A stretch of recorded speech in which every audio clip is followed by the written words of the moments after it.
মারতে মারতে আপনার অন্যায় করেছে। অন্যায়? হ্যাঁ হ্যাঁ অন্যায়। তুই কি জানিস না কখন কখন আমার আপন ভাই নেই। এ কি বস, আজ হঠাৎ আপনি অন্য সুরে কথা বলছেন?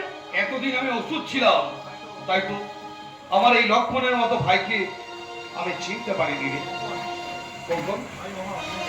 আমি মহা অন্যায় করেছি, তাই তাই আমি তো দাদা হই, আমি তোর কাছে ক্ষমা চাইছি। তুই তুই সব অপরাধ থেকে আমাকে ক্ষমা করতে পারবি।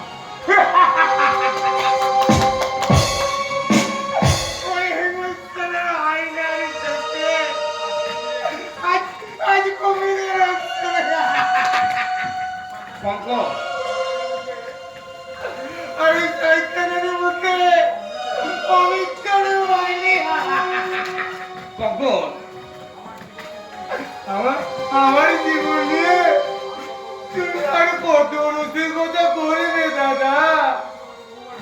আমি তো তোমাকে মারে বলেছি আমার এই মূল্যহীন জীবনটাকে নিয়ে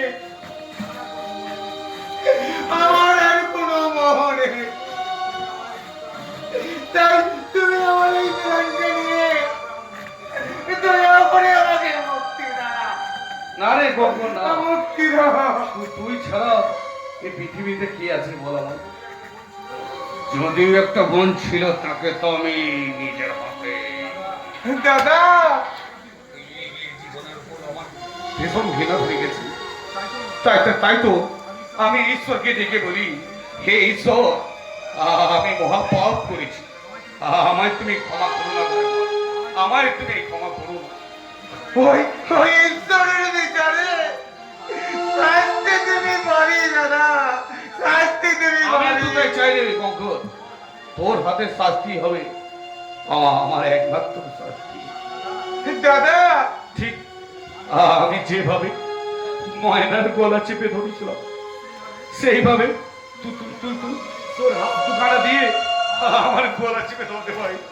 আমার আমার আমার এই ঘৃণিত জীবনটাকে দাদা একেবারে শেষ করে, একেবারে শেষ করে। কি করছেন বস? সরে যাও রঞ্জন। আমাকে আমার পাপের প্রায়শ্চিত্ত করতে দে।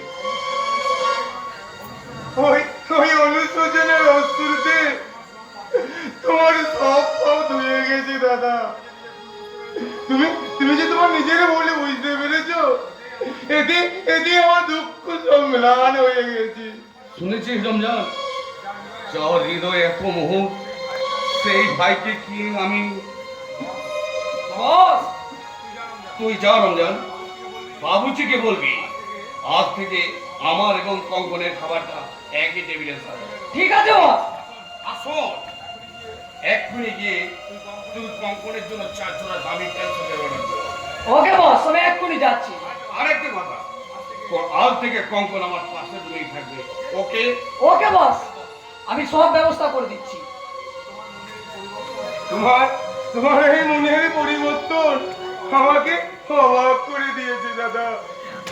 কিন্তু তবু যে আমার